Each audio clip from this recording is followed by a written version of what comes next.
All right, Zelenskyy has responded to the latest meeting between the Trump administration and Vladimir Putin himself, and that's what I want to get to, an update on Zelensky's response. But first, after that, Trump was asked about these negotiations and Zelenskyy and Trump's thoughts about Zelenskyy in the Oval Office again, and so I want to get to those clips as well. Before any of that, just some housekeeping, though, just to kind of knock a couple clips that I do want to cover, and we'll just do it here from the same event. Then we'll get to the Ukraine stuff. You have Trump saying this. All over the world, the Congo and Africa, many people come from the Congo. I don't know what that is, but they came from the Congo, and all over the world they came in. Many people come from the Congo. I don't know what that is, but they came from the Congo. They call it Congo. I don't know what it is. Now, of course, I saw MAGA folks saying, you know what he's saying? He means, I don't know what that phenomenon is. Okay. If Biden said, folks, they're coming from, they say Congo. I never heard of Congo. You know what Congo is? Would y'all add the context for him? Probably not. Be honest. Then this, also today. Our fishery fishes for the sashimi quality fish, so it's all fresh. It's an ice fishery, and it's been around since what started in the early 1900s. And Well, it's been around for millions of years. right, exactly. Long before us. Right, exactly. It started in the early 1900s. It's been around for millions of years. Again, there's probably context that I'm missing, but it's funny to hear those two phrases back and forth. Now, on to the serious stuff. Here is Trump being asked about Zelenskyy. Then we'll get to the update on Zelensky's public remarks. Because, as you know, Russia's a lot bigger. It's a bigger military force. And if you're smart, you don't go involved and get involved in wars that you can blame the man that was sitting in this seat. Biden, he didn't know what the hell was going on, but I can guarantee you that, and everybody agrees to it, if I were president, that war would... Yeah. We've debunked that a bunch of times. So he won't stop saying it. He won't stop saying it. And I know some of you think, oh, yeah, we get it. He said that a lot. No. The U.S. president is saying about our ally, you shouldn't have gone and gotten involved in a war if you're going up against a powerful nation. Saying that to Ukraine, who was invaded. What were they supposed to do? I'm genuinely curious. What do you think they were supposed to do? It became very clear Ukraine was not going to become a part of NATO as Russia began their invasion. Russia didn't need to continue the invasion. They needed to do the invasion to facilitate that, if that's what you're saying caused it. So that, boom, off the table. What else?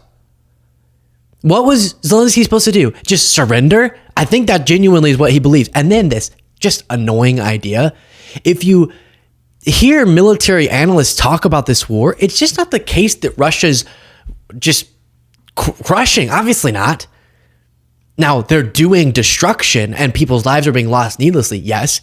But Ukraine actually has shown itself to be very capable in militarily defending itself. It's tragic, like a war is, that Putin is continuing a situation that caused loss of life. But this whole, you can't defend yourself, it's just not even true militarily based on the facts of what we've seen with Putin initiating a quote-unquote special military operation, a war, an invasion that was supposed to be quick, and it now taking years, and he's barely made progress because of the weakness of his military. Michael McFaul said about this next clip, Zelenskyy also is not exactly thrilled with the fact that the war started because Trump said he's not thrilled that it started. Putin started this war all by himself. He was not provoked. Shocking that it's so hard for our president to acknowledge this very basic fact. So again, I've said it many times recently, don't get numb to it.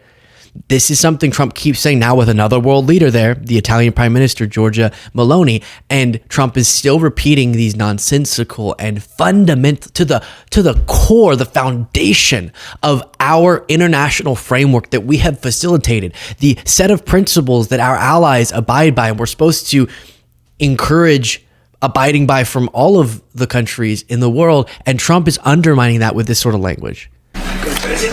And I don't hold Zelenskyy responsible, but I'm not exactly thrilled with the fact that that war started. That was a war that would have never started. Do you think Zelensky's thrilled? I know Trump suffers. He struggles.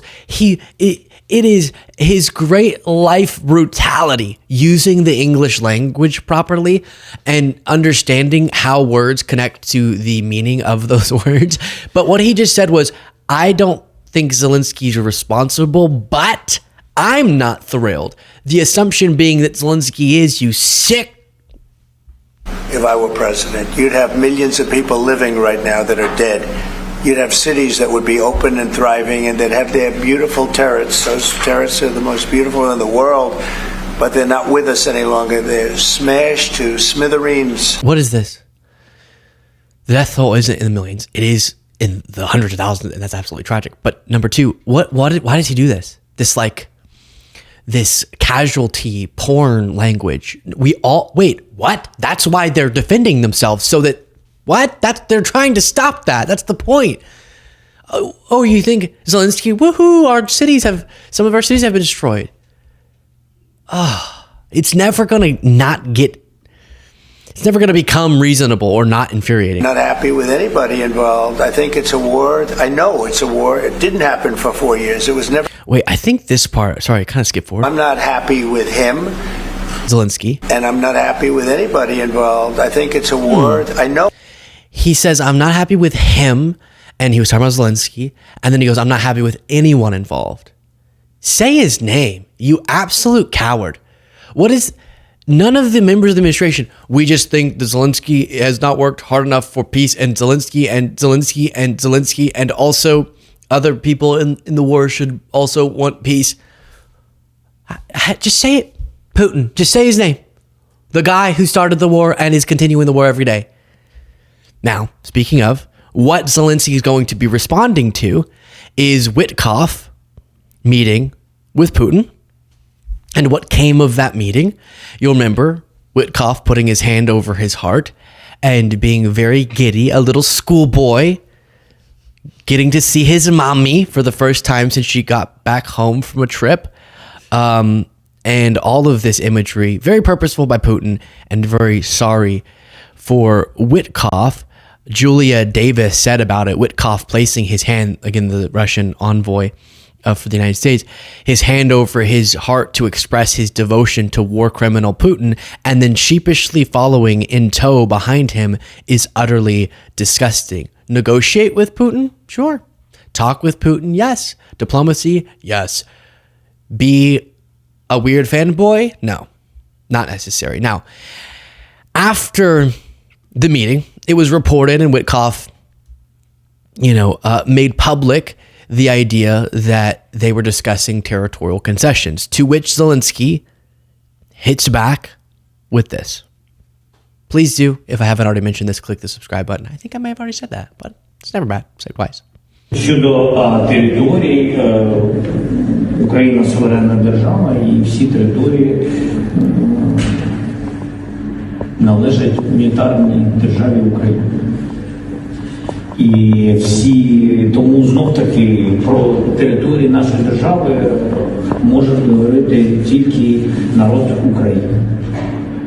І ви знаєте, що для нас це червоні лінії визнавати будь-які території тимчасово окуповані як території не українські, а російські. Тому знов-таки відповідні представники, про кого ви сказали, обговорюють питання поза своєї компетенції.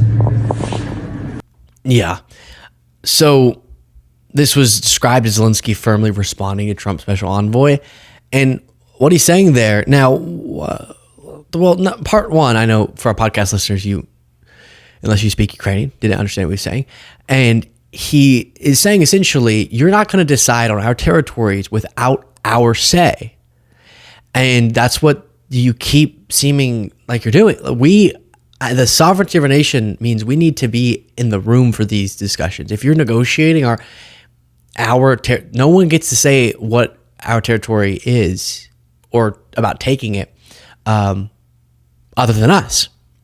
And then number two, he says it's a red line for them recognizing occupied regions of Ukraine as Russian. And so what that means, you could interpret that a few different ways. I've said before, if you could get security guarantees like a peacekeeping force, US or European presence in Ukraine that essentially provides NATO protection, even though it wouldn't be technically under the label of NATO, in Ukraine as a part of a peace deal. So Putin agrees to stop invading and there's sort of long-term peace facilitated, which Putin has said he would not agree to such a peacekeeping force, which is why we're in this tough situation. But then you would imagine one of the negotiating things would be parts of eastern Ukraine end up continuing to be under Russian control. But I think maybe Zelenskyy really means that would never, ever, ever happen. But also recognizing them as legitimately Russian may be different than agreeing that they're not going to end up withdrawing their troops from there. None of that's acceptable, I agree, morally. But just kind of what could come of a deal. But also, he could just be doing what Trump seems incapable of doing, which is actually negotiating, which is to say, no. We have demands like, hey, maybe you don't get to militarily take over parts of our country. And not just preemptively, proactively handing over like Witkoff and Trump keep doing these huge concessions before any formal negotiation or peace talks have happened. They haven't happened yet. We haven't had Ukrainian representatives with Russian representatives, maybe with the United States president as well, formally discussing an intention for peace and then the specifics of that. So why are you preemptively throwing out, we'll never let them in NATO. Oh, yeah, we'll give them all the eastern regions they want. Oh, yeah, we'll do this. Oh, yeah, we won't do a peacekeeping force. Then Putin, as I'll show you in a second from some Telegraph reporting, is going to start going, wait, why would I agree to peace?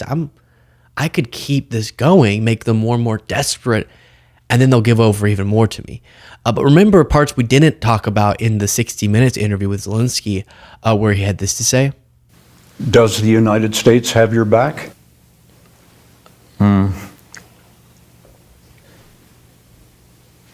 Навіть в моїй цій паузі є проблема.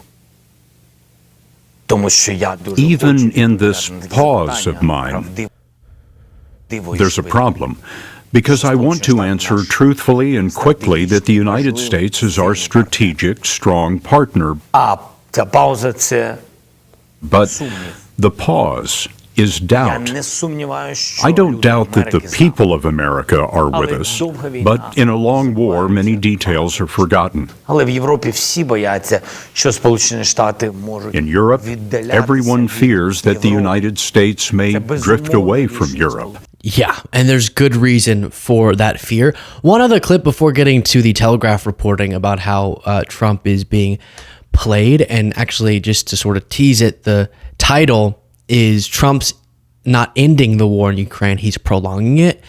And so, last thing before that, a question that Zelenskyy now gotten asked multiple times, I find just totally bizarre.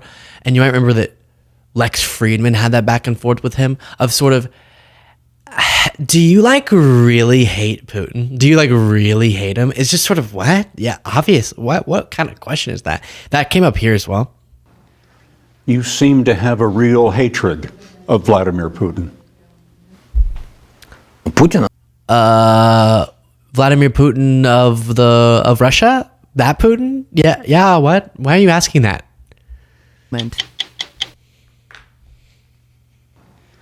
You seem to have a real hatred of Vladimir Putin. Путіна? 100%. He had the same response to me. Putin? Yeah. Vladimir Putin. Путіна? 100% не. 100% hatred, not even 99.9%, Zelenskyy told us. Though this doesn't mean we shouldn't work to end the war as soon as possible and transition to diplomacy.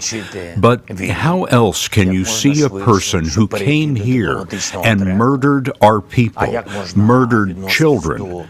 We're inside a school bomb shelter right now. The bomb shelter of a school. Yeah. So again, a bizarre question that keeps coming up. But I think the correct response there, which is yes, 100%. And I will do what it takes to bring peace. And that could mean diplomacy. The Telegraph, as I told you, had this piece that was titled, "Trump isn't ending the war in Ukraine, he's prolonging it. The administration is lurching from one blunder to the next, handing too many cards to an emboldened Putin," and Witkoff there looking as ever. And I'll just read the conclusion here. Far from enticing Putin to sign on the dotted line of a ceasefire deal, Trump's top team are more likely to push the Russian president into seeing what more he can do to squeeze out of them. The conflict in Ukraine is currently still going in Putin's favor. He, not Ukraine, is certainly not America, is in the position of strength because of the actions of Trump. I'm adding that on the end. Without doubt, Trump still does hold some cards. He's reportedly thinking of imposing sanctions on Russia's shadow fleet of illegal oil tankers, crucial to funding Putin's invasion over the past 3 years, if no ceasefire comes before the end of the month.